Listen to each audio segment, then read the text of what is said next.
చేయాలో దిక్కు తెలియటం లేదు. మేము భార్యాభర్త చావాలనుకుంటా ఉన్నాము, నన్ను ఏం చేయమంటావు పాస్టర్ గారు? నీ దగ్గర కదా వాక్యం నేర్చుకుంది, నీ దగ్గర కదా పరిశుద్ధత నేర్చుకుంది, నువ్వే కదా పాపను ఆత్మీయంగా నడిపించింది. దానికి నీవే సమాధానం చెప్పాలి, నీ ద్వారా నీ సంఘం సమాధానం చెప్పాలి, నీ బ్రతుకుకు నిన్ను నడిపించిన సేవకులు సమాధానం చెప్పాలి. కనుక నువ్వు ఎట్లుండాలి తెలుసా? ఆత్మానుసారమైన ప్రవర్తన కలిగి ఉండాలా.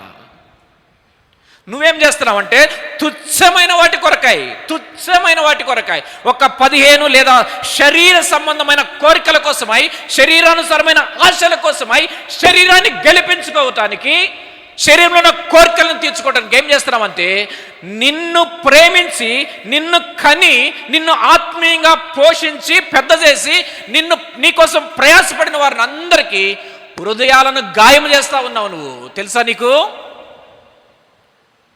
తెలియదు. నీకు ఎందుకోసం అంటే నీ కళ్ళు మూసుకుపోయినాయి. ఏదో కనిపిస్తూ ఉంది నీకు, దేవుని ప్రేమ కనిపించటం లేదు, తల్లిదండ్రుల కష్టము నీకు కనిపించడం లేదు, అన్నదమ్ముల ప్రయాస నీకు కనిపించడం లేదు.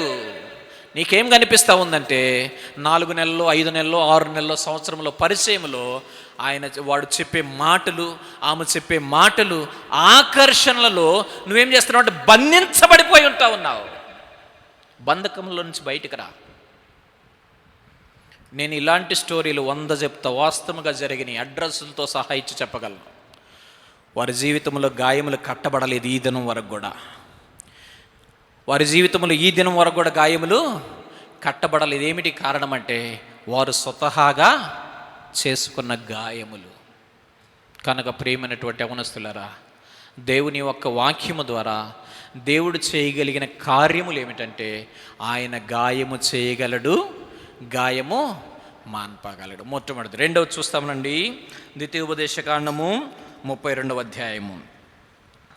మాకు కొంచెం వాటర్ అయినమ్మా. ద్వితీయోపదేశకాండము 32వ అధ్యాయం 39వ వచనము చదువు.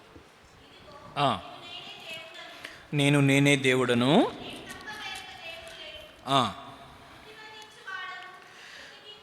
మృత్యు పొందించు వాడను నేనే, బ్రతికించు వాడను కూడా నేనే. దేవుడు ఏం చేస్తాడు చెప్పండి?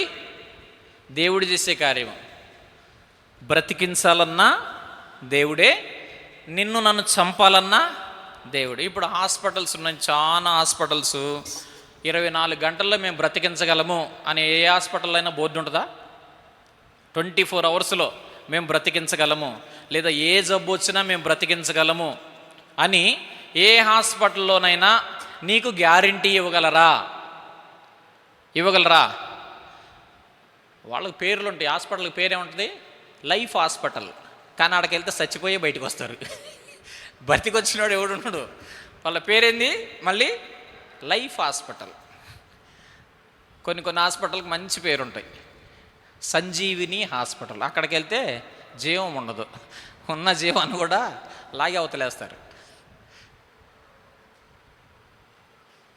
దేవుడు ఏం చేస్తాడంటే చనిపోయిన వారిని చంపేస్తాడు, తిరిగి బ్రతికిస్తాడు. అయితే ఇప్పుడు ప్రశ్న ఏమిటంటే యవనస్తులుగా, మీకు ఎంతమందిని బ్రతికించినాడు బైబిల్లో దేవుడు? ఊరికి అంకి చెప్పండి, 1, 2, 3. దేవుడు ఎంతమందిని బ్రతికించినాడు అమ్మా? నేను అడిగింది సంఖ్య. ఎంతమందిని బ్రతికించినాడు దేవుడు బైబిల్లో? ఎవరిని బ్రతికించినాడు అని అడగల ప్రశ్న. ఇంకొకసారి ఏనండి, ఎంతమందిని దేవుడు బైబిల్ గ్రంథంలో బ్రతికించినాడు? ఎంతమందిని బ్రతికించినాడు అంటే 8 మందిని బ్రతికించినాడు దేవుడు. చనిపోయినారు వీళ్ళు, కానీ ప్రభు ఏం చేసినాడు? మళ్ళీ బ్రతికించినాడు. తిరిగి మళ్ళీ చనిపోయినారు అనుకోండి, అది వేరే విషయం, కానీ బ్రతికించినాడు. ఇప్పుడు లాజర్ చనిపోయినాడు.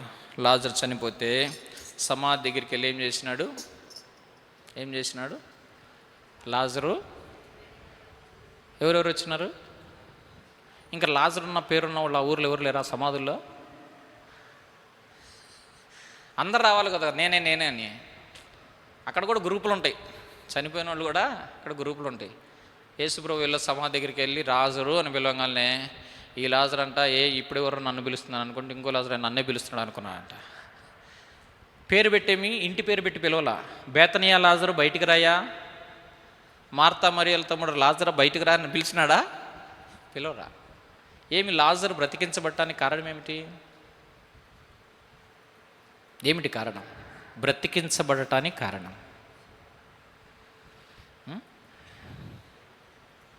వారి చెల్లెళ్ళ యొక్క అక్కల యొక్క ప్రార్థన. నేను కూడా ఆత్మీయంగా బ్రతికించబడాలని నీ కొరకై ఆత్మీయులు ప్రార్థన చేస్తూ ఉన్నారు. ఇంకెంతకాలం చచ్చిపోయిన స్థితిలో సమాధిలో ఉండటానికి ఇష్టపడతావు నువ్వు? దేవుడు పిలిచినప్పుడు, దేవుడు మాట్లాడినప్పుడు, దేవుని యొక్క స్వరం విన్నప్పుడు బయటికి రా.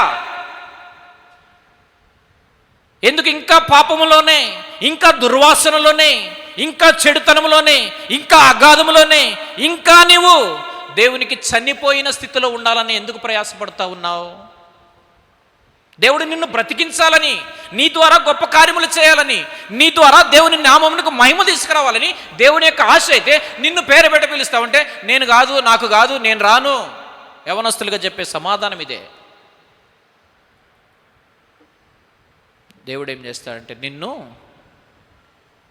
జీవము తీసివేయగలడు, నిన్ను తిరిగి బ్రతికించగలడు. దేవుడు నిన్ను బ్రతికిస్తున్నాడంటే కేవలం ఏమిటో తెలుసా? కారణం, నీ కొరకు ఎవరో ప్రార్థన చేస్తూ ఉన్నారు.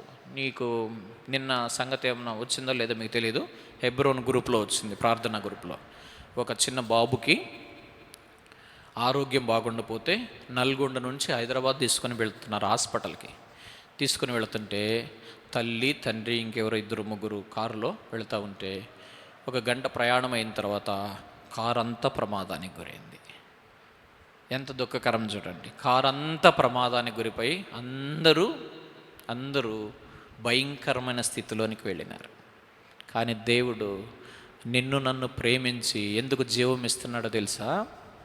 ఎందుకు బ్రతికిస్తున్నాడో తెలుసా? ఎందుకు అవకాశాలు ఇస్తున్నాడో తెలుసా? ఎందుకు నిన్ను ఏమి ప్రమాదానికి గురవకుండా కాపాడుతున్నాడో తెలుసా? ఎందుకోసమంటే దేవునికి సాక్షిగా నేను ఉండాలని, దేవుని యొక్క సాక్షిగా ఉండాలి. ప్రయత్నం చేయి, నీకున్న దానిలోనే ప్రయత్నం చేయి. 3 వ్యక్తులు ఉన్నారు బైబిల్ గ్రంథంలో. ఒక అతనికి ఎన్ని తలాంతులు ఇచ్చినాడంటే 1 తలాంతు ఇచ్చినాడు. ఒక అతనికి 2 తలాంతులు ఇచ్చినాడు. ఒక అతనికి 5 తలాంతులు ఇచ్చినాడు. దేవుడు ఇచ్చినాడు, నీకు కూడా 1 తలాంతు ఇచ్చినాడు. 2 తలాంతులు ఇచ్చిండడు నీకు, 5 తలాంతులు ఇచ్చిండొచ్చు నీకు. అయితే ప్రభు వస్తాడు మళ్ళీ, అప్పుడు నిన్ను నన్ను ప్రశ్నిస్తాడు. నీకు ఇచ్చిన తలాంతే 1 తలాంతోడు ఏమంటున్నాడు? నీ సంగతంతా నాకు తెలుసు, నువ్వు వస్తావని, నువ్వు మళ్ళీ అడుగుతావని, నువ్వెంత దుర్మార్గుడు, విత్తని చోట పోయినవాడవని, నువ్వు ఎలాంటి వాడో నాకు తెలుసు, అందుకోసమనే దాన్ని ఏం చేసినాను. వాడు కూడా చాలా కష్టపడి పని చేసినాడు.